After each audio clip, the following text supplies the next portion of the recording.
اس اعلان کی تعمیل میں لوگوں نے اپنی کنواری بیٹیوں کو بڑے مندر میں بھیجنا شروع کر دیا۔ بڑا پنڈت ان سے دعا کراتا تھا، لیکن وہ ہر لڑکی کو غور سے دیکھتا تھا کیونکہ اسے انسانی قربانی دینے کے لیے ایک لڑکی کا انتخاب کرنا تھا۔ پھر راجہ جے پال کو اتنی ہوش بھی نہ رہی کہ غزنی کے دونوں قیدیوں کی طرف توجہ دے سکتا، کیونکہ ان ریاستوں کے مہاراجے لاہور آ گئے تھے جنہوں نے راجہ جے پال کو سلطان سبکتگین کی سلطنت پر حملے کے لیے فوجیں دی تھیں۔ ان میں کلنجر، قنوج، گوالیار، دلی اور کلنجر خاص طور پر قابل ذکر تھے۔ دن رات شکست کے اسباب پر گرما گرم بحث ہوتی رہی تھی جو ہنگامہ آرائی تک جا پہنچتی تھی، مگر کوئی ایک بھی مہاراجہ ایسا نہیں تھا جس نے یہ کہا ہو کہ وہ آئندہ مسلمانوں کے خلاف جنگ میں اپنی فوج نہیں جھونکے گا۔ بحث کا موضوع یہ رہا کہ کس طرح سلطان سبکتگین کو اسی کے علاقے میں ختم کر کے اس کی سلطنت پر قبضہ کیا جائے۔ اگر ہم یہ علاقے فتح کر لیتے ہیں تو وہاں سے عرب کے علاقوں پر حملے کیے جا سکتے ہیں۔ کلنجر کے مہاراجہ نے کہا، یہ عزم سب کے دلوں میں اتر جانا چاہیے کہ ہمیں ہندوستان کو مہابھارت بنانا ہے جس کی سرحدیں دجلہ اور فرات تک ہوں گی۔ اس منبع کو بند کرنا ہے جہاں سے اسلام اٹھا ہے اور پھر پھیلتا جا رہا ہے۔ اگر ہم نے اپنا یہ مقصد حاصل نہ کیا تو عرب پر عیسائی چھا جائیں گے۔ مسلمان ریاستوں کے متعلق مجھے پتا چلا ہے کہ ایک دوسرے کی دشمن ہوتی جا رہی ہیں۔ یہ بھی پتا چلا ہے کہ ان میں یہ پھوٹ عیسائی ڈال رہے ہیں۔ وہ بے بہا دولت، شراب اور خوبصورت اور چالاک لڑکیوں کے ذریعے چھوٹی چھوٹی مسلمان ریاستوں کے حکمرانوں کو اپنے ہاتھ میں لیتے جا رہے ہیں۔ ہم بھی یہ طریقہ اختیار کریں گے، راجہ جے پال نے کہا، لیکن ہمیں مسلمانوں پر یہ ثابت کرنا ہے کہ ہم جنگی قوت ہیں۔ اس وقت ہماری اور آپ کی ان فوجوں پر جو بچ کر آئی ہیں، یہ خوف سوار ہو گیا ہے کہ مسلمان اس قدر دلیر اور زبردست لوگ ہیں کہ انہیں کوئی بھی شکست نہیں دے سکتا۔ واپس آنے والے سپاہیوں نے لوگوں پر بھی یہ خوف طاری کر دیا ہے۔ ہمیں سلطان سبکتگین کو ایک شکست دے کر اپنی فوجوں اور اپنے لوگوں کے دلوں سے مسلمانوں کی دلیری کا خوف نکالنا ہے۔ اگر ہم غزنی پر قبضہ کر سکیں تو وہاں سے ہم عیسائیوں کے طریقے استعمال کر کے مسلمانوں کو آپس میں لڑا سکتے ہیں۔ ہماری لڑکیاں عیسائی اور یہودی لڑکیوں کی نسبت زیادہ ہوشیار اور ذہین ہیں، ایک اور مہاراجہ نے کہا۔ اپنے مذہب کو پھیلانے، اپنے ملک کو وسیع کرنے اور اپنے دشمن مذہب کو ختم کرنے کی خاطر ہم ہزاروں لڑکیاں قربان کر سکتے ہیں، اور ہماری لڑکیاں جو اپنے خاوندوں کے مرنے کے بعد اپنے آپ کو زندہ جلا دیا کرتی ہیں، وہ ایسی قربانی بڑے شوق سے دیں گی جس میں ان کی کوئی جان کو خطرہ نہیں ہے۔ ایک مسلمان کو ختم کرنے کے لیے ہم ایک لڑکی کی عزت قربان کر سکتے ہیں۔ میں ایک لڑکی کی قربانی دے رہا ہوں، راجہ جے پال نے کہا۔ باقی دن مہاراجے فوجوں کی کمی پوری کرنے، سامان کی فراہمی، جانوروں کی خرید اور نئی فوج کی ٹریننگ کے منصوبے بناتے رہے۔ ان منصوبوں سے پتہ چلتا تھا کہ اب کے غزنی پر جو حملہ ہوا اسے سلطان سبکتگین کی فوج نہیں روک سکے گی۔ صرف مہاراجے ہی مصروف نہیں تھے، مندروں میں پنڈت وغیرہ لوگ بھی لوگوں کو لڑائی کے لیے تیار کرنے میں سرگرم تھے۔ ادھر اسلام کی تباہی کے لیے متحدہ محاذ مضبوط ہو رہا تھا، ادھر سلطان سبکتگین کی سلطنت کے ارد گرد چھوٹے بڑے مسلمان حاکم اور حکمران سلطان کی تباہی کے پروگرام بنا رہے تھے۔ اگر 3 لاکھ کا ہندو لشکر سلطان سبکتگین کو شکست دے دیتا تو ہندو ان چھوٹے بڑے تمام حکمرانوں کو کچل ڈالتے۔ ان کے پاس ہتھیار ڈالنے کے سوا کوئی ذریعہ نجات نہیں تھا۔ اکیلے سبکتگین نے نہ صرف اپنی اور اپنے مسلمان پڑوسیوں کی سلطنتوں کو بچایا بلکہ اسلام کو بہت بڑے خطرے سے بچا لیا۔ کسی نے اس کا ساتھ نہ دیا۔ اس کا بیٹا محمود اس کا دست راست تھا۔ سلطان سبکتگین نے ہندوستان میں اپنے جاسوس بھیج رکھے تھے جو اسے یہاں کی افواج کی نقل و حرکت اور یہاں کے راجوں مہاراجوں کے عزائم سے آگاہ کرتے رہتے تھے۔ اسے معلوم تھا کہ راجہ جے پال ایک اور حملہ ضرور کرے گا۔ اسے یہ بھی معلوم تھا کہ اتنی زیادہ فوج مروا کر اور اتنے زیادہ جانور ختم کرا کے راجہ جے پال اتنی جلدی حملہ نہیں کر سکے گا، مگر اس کی اپنی فوج کی حالت اچھی نہیں تھی۔ اس کا بھی بہت نقصان ہوا تھا۔ اس کے سامنے صرف یہی ایک مسئلہ نہیں تھا کہ راجہ جے پال کے اگلے حملے کے مقابلے کی تیاری کرے۔ کئی اور مسائل درپیش تھے جن میں سب سے بڑا یہ تھا کہ اس کے پڑوسی مسلمان حکمران اس پر دانت پیس رہے تھے۔ اس نے 2 کارروائیاں کی، ایک یہ کہ تمام پڑوسی حکمرانوں کی طرف ایلچی بھیجے اور انہیں کہا کہ وہ ہندوؤں کے خلاف متحد ہو جائیں، لیکن کسی ایک نے بھی تسلی بخش جواب نہ دیا۔ سلطان نے دوسری کارروائی یہ کی کہ آج کے پشاور کے شمال مغرب کے پہاڑی علاقے میں جتنے چھوٹے بڑے قلعے تھے ان سب پر قبضہ کر لیا۔ یہ افغانیوں اور خلجیوں کے علاقے تھے۔ انہیں سلطان سبکتگین نے اپنی فوج سے بھی مرعوب کیا اور صوفی اور عالم قسم کے وفد بھیج کر انہیں اسلام کے نام پر اپنا حامی بنایا۔ افغانیوں اور خلجیوں کی کوئی خاص فوجی طاقت نہیں تھی۔ وہ سبکتگین کے اتحادی بن گئے اور اپنے علاقے کے لوگوں کو اس کی فوج میں بھرتی کرا دیا۔ وقت گزرتا جا رہا تھا۔ محمود غزنوی کی عمر 23 برس ہو گئی۔ سلطان سبکتگین نے اسے خراسان کا گورنر مقرر کر دیا۔ مسلمانوں میں خانہ جنگی شروع ہو چکی تھی۔ بخارا کا بادشاہ ابو المنصور مر گیا۔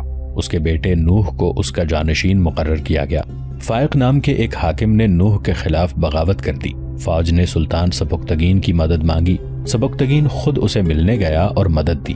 سلطان کی اپنی سلطنت کا یہ حال تھا کہ ایک امیر بو علی حسن بن سنجار نے خراسان کے تھوڑے سے علاقے پر قبضہ کر لیا۔ امیر فائق کو پناہ دے دی۔ سلطان سبکتگین نے صلح سمجھوتے کے پیغام بھیجے لیکن ان کا کچھ اثر نہ ہوا۔ سلطان کے لیے اب اس کے سوا کوئی چارہ نہ رہا کہ وہ اپنے ان مسلمان بھائیوں پر حملہ کرے۔ بو علی حسن وغیرہ کو عیسائیوں نے درپردہ بہت جنگی مدد دے رکھی تھی۔ انہیں اس مدد پر بہت ناز تھا۔ سلطان سبکتگین اپنی فوج کے ساتھ بلخ پہنچا۔ نوح بھی فوج لے آیا اور سلطان سے جا ملا۔ فائق اور بو علی حسن نے جرجان نام کی ایک مسلمان ریاست کے حکمران فخر الدولہ کو بھی اپنے ساتھ ملا لیا۔ فخر الدولہ کے پاس دارا نام کا ایک سپہ سالار تھا جس کی قیادت اور جنگی فہم و فراست کی دھوم دور دور تک پھیلی ہوئی تھی۔ یہ سب اپنی افواج کے ساتھ ہرات کے مقام پر پہنچ گئے۔ سلطان سبکتگین بھی اپنی فوج کو ہرات کے ایک میدان میں لے گیا جسے وہ لڑائی کے لیے موزوں سمجھتا تھا۔ اس کے ساتھ محمود تھا اور بخارا کا حکمران نوح بھی تھا جو اپنی فوج کے ساتھ سلطان کا اتحادی بن کر آیا تھا۔ نوح ابھی لڑک پن کی عمر میں تھا، اس لیے امیر فائق نے بغاوت کر دی تھی کہ یہ کم سن لڑکا گھبرا کر تخت سے دستبردار ہو جائے گا۔ اس وقت کے عینی شاہدوں کی تحریروں سے وہ منظر صاف نظر آنے لگتا ہے کہ ادھر ہندوستان میں ہندو مہاراجے مسلمانوں کے خلاف متحد ہو کر دنیا اسلام پر حملے کی تیاری کر رہے تھے، ادھر دنیا اسلام کے ایک خطے میں جہاں بت شکن پیدا ہوئے تھے، مسلمانوں کی فوجیں آمنے سامنے کھڑی ایک دوسرے کا خون بہانے کو تیار تھیں۔ کہتے ہیں سلطان سبکتگین نے اپنے نوجوان بیٹے محمود کو اور بخارا کے حکمران کم سن نوح کو دیکھا تو اس کی آنکھوں میں آنسو تیرنے لگے۔ یہ آنسو ابا جان؟ محمود غزنوی نے پوچھا۔ اسلام کے اتحاد کی لاشوں پر آنسو نہ بہاؤں تو اور کیا کروں بیٹا؟ سلطان سبکتگین نے جواب دیا۔ مسلمان متحد تھے تو یورپ کے کفرستان میں بھی انہوں نے اسلامی سلطنت قائم کر دی تھی۔ آج اتحاد پارا پارا ہو گیا ہے تو نہ یورپ میں اسلامی پرچم نظر آتا ہے نہ ہندوستان میں۔ اسلامی ملکوں میں سے کئی ایک پر عیسائی قابض ہیں، وہ آگے بڑھتے آ رہے ہیں۔ ادھر ہندوؤں کے عزائم بھی یہی ہیں۔ ان دونوں کو دیکھ کر میرے آنسو نکل آئے۔ مجھے یہ خیال آ گیا تھا کہ ہم تو آپس میں لڑ جگر کر کل پرسوں اس دنیا سے اٹھ جائیں گے۔ اپنے بچوں کے لیے ہم کیا ورثہ چھوڑ کر جائیں گے؟ ہم تمہیں اسلامی سلطنت کے ٹکڑے دے کر جا رہے ہیں، اقتدار کی ہوس خانہ جنگی اور ایمان فروشی کی طرح ڈال کر جا رہے ہیں۔ ان ایمان فروش اقتدار پرستوں کی اولاد بھی سلطانی کی مسند کی خاطر اپنا ایمان اسلام کے دشمنوں کے ہاتھ بیچنے کی۔ مجھے کفرستان کے بت توڑنے تھے، تمہیں باطل شکن بننا تھا، مگر ہمارے اپنے بھائی جو ہمارے ہی کعبے کے پجاری ہیں بت پرستوں کی شے اور مدد سے اللہ اور رسول کے احکام کو بھلا بیٹھے ہیں۔ میرے بچوں، ہماری قوم کا مستقبل تاریک ہے۔ تخت و تاج کی ہوس اور پوجا عالم اسلام کی وحدت کو ریزہ ریزہ کرتی چلی جا رہی ہے۔ تم دیکھ رہے ہو کہ ہر مسلمان ریاست کے اندر بھی نفاق اور منافقت ہے۔ یہ لوگ جب متحد ہوتے ہیں تو ان کے اتحاد میں بھی منافقت ہوتی ہے، وہ ایک دوسرے سے پھٹے ہوئے ہوتے ہیں۔ ہر ایک کے دل میں سلطانی کی مسند ہے، خلافت موجود ہے، لیکن برائے نام۔ سلطان سبکتگین بولتے بولتے خاموش ہو گیا۔ کچھ دیر بعد اس نے سر اٹھایا اور کہا، محمود اور نوح، دونوں فوجوں کو میرے سامنے لاؤ۔ دونوں فوجیں اس کے سامنے کھڑی تھیں۔ وہ خود گھوڑے پر سوار تھا۔ اس نے فوجوں کو ایک نظر دیکھا تو اس نے اپنے آپ میں زلزلے کا سا جھٹکا محسوس کیا۔ اس کا گھوڑا ذرا سی اونچی جگہ کھڑا تھا جہاں سے اسے امیر فائق بو علی حسن اور فخر الدولہ کی فوج کا کیمپ نظر آ رہا تھا۔ اللہ کے سپاہیوں، اس نے بلند آواز سے کہا، یہاں سے مجھے تم جیسی تمہارے ہی مذہب کی ایک فوج کے خیمے نظر آ رہے ہیں۔ اگر تم اور وہ کندھے سے کندھا ملا دو تو اسلام کی سلطنت کی سرحدیں ایک بار پھر وہاں تک جا سکتی ہیں جہاں تک طارق بن زیاد اور محمد بن قاسم لے گئے تھے۔ مگر تمہارے اور اس فوج کے درمیان دشمن حائل ہو گیا ہے۔ تم خدا اور رسول کے نام لیوا ہو، وہ تخت و تاج کے پجاری ہیں، وہ اپنا دین اور اپنا ایمان نیلام کر چکے ہیں۔ ہندوستان کے بت پرست ہندو ہم پر دوبارہ حملہ کر چکے ہیں۔ تم نے بہت تھوڑی تعداد میں ہوتے ہوئے اتنے بڑے لشکر کو کاٹ کر رکھ دیا تھا۔ کیوں؟ صرف اس لیے کہ ہندو ہمارے رسول کے دشمن ہیں، اور تم ان مسلمانوں کا وہی حشر کرو گے جو تمہارے رسول کے دشمن کے ہاتھ مضبوط کر رہے ہیں۔ جو ہو سکتا ہے تم اس فوج کا نعرہ تکبیر سن کر اپنے گھوڑوں کی باگیں کھینچ لو اور تلواریں نیاموں میں ڈال لو۔ اگر اس دھوکے میں آؤ گے تو اس خطے سے اسلام کا خاتمہ ہو جائے گا۔ وہ شیطان کے ساتھی ہیں، ان کے پرچم پر جو چاند اور ستارہ ہے وہ بہت بڑا فریب ہے۔ اپنے دشمن کو مارنے سے پہلے اپنے اس بھائی کو مارو جو بھائی ہونے کا دھوکہ دے کر دین کے دشمن کا ہاتھ مضبوط کرتا ہے۔ میں نے بہت کوشش کی ہے کہ یہ لوگ خلوص اور محبت کی زبان سمجھ سکیں، مگر وہ نہ سمجھے۔ میں اپنے بیٹوں کو قتل کر سکتا ہوں، اپنے مذہب کو کمزور ہوتا نہیں دیکھ سکتا۔ اسلام کا سپاہی اپنی حکومت کرنے کے لیے نہیں لڑتا، بلکہ اللہ کی حکومت کو مضبوط کرنے اور گمراہ انسانوں کو اس حکومت تلے لانے کے لیے جہاد کرتا ہے۔ کیا تم قوم کی ان بیٹیوں کو بھول سکتے ہو جو کفار کے قبضے میں آئے ہوئے علاقوں میں عصمت کے موتی لٹا بیٹھی ہیں؟ کیا تم برداشت کر لو گے کہ کوئی کافر تم میں سے کسی کی بیٹی کو ہوسکاری کے لیے استعمال کرے؟ یہ مسلمان حکمران جو تمہارے لیے لڑنے کے لیے اپنی فوجیں لائے ہیں، اپنی بیٹیوں کی عزت و آبرو سے دستبردار ہو چکے ہیں۔ وہ اپنے مذہب اور اپنی قوم کے وقار کا کیا تحفظ کریں گے؟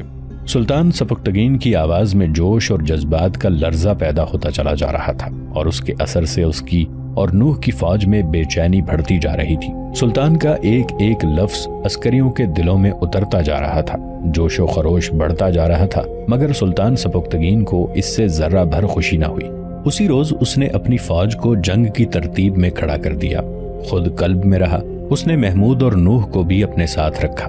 مخالف کیمپ میں واسا تجربہ کار اور قابل جرنیل تھا۔ اس نے سلطان سبکتگین کی فوج کو جنگی ترتیب میں تیاری کی حالت میں دیکھا تو فوراً اپنی متحدہ افواج کو جنگی ترتیب میں کر لیا۔ وہ جانتا تھا کہ سلطان سبکتگین کو حملہ کرنے کا موقع دیا تو وہ جیت جائے گا۔ وہ سلطان کی چالوں اور جنگی تجربے سے اچھی طرح واقف تھا۔ اسے یہ بھی معلوم تھا کہ ان کو مہلت دی تو اس کے شبخون مارنے والے جیش عقب اور پہلوؤں پر آ جائیں گے اور وہ فوج کو تھکا کر اور بکھیر کر ماریں گے۔ دارا نے نہایت اچھی چال چلی۔ اس نے قلب پر حملہ کرنے کی بجائے اپنے منتخب دستے دور کے چکر سے آگے بڑھا کر سلطان کی فوج کے دونوں پہلوؤں پر حملہ کر دیا۔ یہ حملہ غیر متوقع اور شدید تھا۔ مورخ لکھتے ہیں کہ سلطان سبکتگین کے لیے دارا کی یہ چال غیر متوقع تھی۔ اسے پہلوؤں کے دستے بے خبری میں دبوچے گئے اور تھوڑی ہی دیر بعد ان کے قدم اکھڑنے لگے۔ دارا نے اپنی فوج کا خاصا بڑا حصہ اپنے پاس اس مقصد کے لیے رکھا ہوا تھا کہ جب سلطان کے پہلوؤں کے دستے اکھڑیں گے تو سلطان اپنے دائیں اور بائیں مدد دینے پر مجبور ہو جائے گا۔ اس وقت دارا قلب پر حملہ کر دے گا۔